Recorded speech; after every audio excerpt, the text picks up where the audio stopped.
ইয়াত অলিম্পিক আৰু Paris Olympic 2024 কিছুমান গুৰুত্বপূৰ্ণ প্ৰশ্ন আলোচনা কৰা হ'ব। প্ৰথম প্ৰশ্নটো আছে আধুনিক অলিম্পিক গেমছৰ পিতৃ বুলি কাক গণ্য কৰা হয়? ইয়াৰ উত্তৰটো হ'ব পিয়েৰ বেৰন ডি কবাৰ্টিন। দ্বিতীয় প্ৰশ্নটো আছে অলিম্পিকৰ চিহ্নৰ 5টা আঙুঠিত কি কি ৰং আছে? ইয়াৰ ওপৰত হৈ যোৱা এডিআৰ পৰীক্ষাটো প্ৰশ্ন আহিছিলে। ইয়াৰ শুদ্ধ উত্তৰটো হ'ব নীলা, ৰঙা, সেউজীয়া, হালধীয়া, ক'লা। প্ৰশ্নটো বেলেগ ধৰণে আহিছিলে। প্ৰশ্নটো আহিছিলে যে 4টা ৰং দিয়া আছিলে, ইয়াৰে কোনটো অলিম্পিকৰ ৰিঙত নাই। তাৰ পিছৰ প্ৰশ্নটো হৈছে 2022 চনৰ শীতকালীন অলিম্পিক খেল ক'ত অনুষ্ঠিত হৈছিল? ইয়াৰ উত্তৰটো হ'ব বেইজিং, চীনৰ বেইজিঙত হৈছিল। কোন চনত আধুনিক অলিম্পিক গেমছ অনুষ্ঠিত হৈছিল? ইয়াৰ উত্তৰটো হ'ব 1896 চনত। তাৰ পিছৰ প্ৰশ্নটো আছে অলিম্পিকৰ খেলত দুটাকৈ পদক বিজেতা প্ৰথম ভাৰতীয় মহিলা খেলুৱৈৰ নাম কি? ইয়াৰ উত্তৰটো হ'ব PV সিন্ধু। 2026 চনৰ শীতকালীন অলিম্পিক খেলৰ আয়োজক দেশৰ নাম কি? অৰ্থাৎ 2026 চনত যিটো উইণ্টাৰ অলিম্পিক্স হ'ব সেইটো কোন দেশত অনুষ্ঠিত কৰা হ'ব? ইয়াৰ উত্তৰটো হ'ল ইটালী।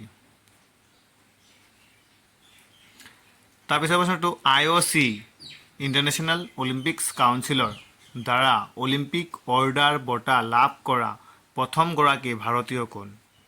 ইয়াৰ উত্তৰটো হ'ব অভিনৱ বিন্দ্ৰা। ভাৰতৰ পুৰুষ হকী দলে 2024 চনৰ পেৰিছ অলিম্পিকত কোনখন দেশৰ সৈতে ছেমিফাইনেল খেলিছে? ইয়াৰ উত্তৰটো হ'ব জাৰ্মানী। ছেমিফাইনেল খেলখন হৈছিল জাৰ্মানীৰ লগত। তাৰ পিছৰ প্ৰশ্নটো আছে আন্তঃৰাষ্ট্ৰীয় অলিম্পিক সমিতিৰ মুখ্য কাৰ্যালয় ক'ত অৱস্থিত? আন্তঃৰাষ্ট্ৰীয় অলিম্পিক সমিতিৰ মুখ্য কাৰ্যালয় লচেন, ছুইজাৰলেণ্ডত অৱস্থিত। লচেন নামৰ ঠাইত অৱস্থিত আছে, ছুইজাৰলেণ্ডত আছে। পেৰিছ অলিম্পিকত ৰাষ্ট্ৰসমূহৰ পেৰেডৰ সময়ত ভাৰতৰ পতাকাবাহী কোন হৈছিল? অৰ্থাৎ 2024 যিটো পেৰিছ অলিম্পিক হ'ল সেই অলিম্পিকত যি ভাৰতৰ পতাকা পেৰেডৰ সময়ত লৈছিলে, পতাকাবাহী আছিলে, কোন কোন আছিলে? PV সিন্ধু আৰু শৰৎ কমল। PV সিন্ধু আৰু শৰৎ কমল আছিলে। তাৰ পিছৰ প্ৰশ্নটো হ'ল এটা অলিম্পিকত 2টা পদক লাভ কৰা প্ৰথমগৰাকী ভাৰতীয় মহিলা কোন? এটা অলিম্পিকত 2টা পদক লাভ কৰা প্ৰথমগৰাকী ভাৰতীয় মহিলা হ'ল মনু ভাকেৰ। 2024 চনত অলিম্পিকত জিকিছিলে তেওঁ মনু ভাকেৰ। 2022 তাৰপিছত কুৱেশ্যনটো হ'ল পেৰিছ অলিম্পিক 2024ত ভাৰতৰ হৈ কোনে প্ৰথম পদক লাভ কৰিছিল? ইয়াৰ উত্তৰটো হ'ব মনু ভাকেৰ। তাৰ পিছৰ প্ৰশ্নটো আছে 2024 চনৰ গ্ৰীষ্মকালীন অলিম্পিকত কিমানটা খেল সন্নিৱিষ্ট কৰা হৈছে? অৰ্থাৎ কিমানটা খেল সন্নিৱিষ্ট কৰা হৈছিল? ইয়াত উত্তৰটো হ'ব 32টা খেল সন্নিৱিষ্ট কৰা হৈছিল।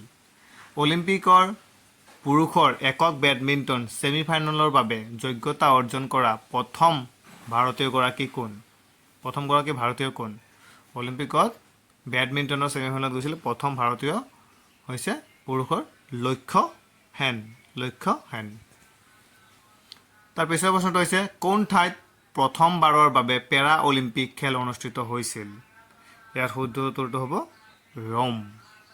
ৰোমত প্ৰথম পেৰা অলিম্পিক অনুষ্ঠিত কৰা হৈছিল। কুৱেশ্যন নম্বৰ 16 ভাৰতৰ হৈ অলিম্পিক খেলত পদক বিজয়ী প্ৰথম অসমীয়াজনৰ নাম কি? ভাৰতৰ হৈ অলিম্পিক খেলত পদক বিজয়ী প্ৰথম অসমীয়াগৰাকীৰ নাম হ'ল লাভলীনা বৰগোহাঁই। Thank U.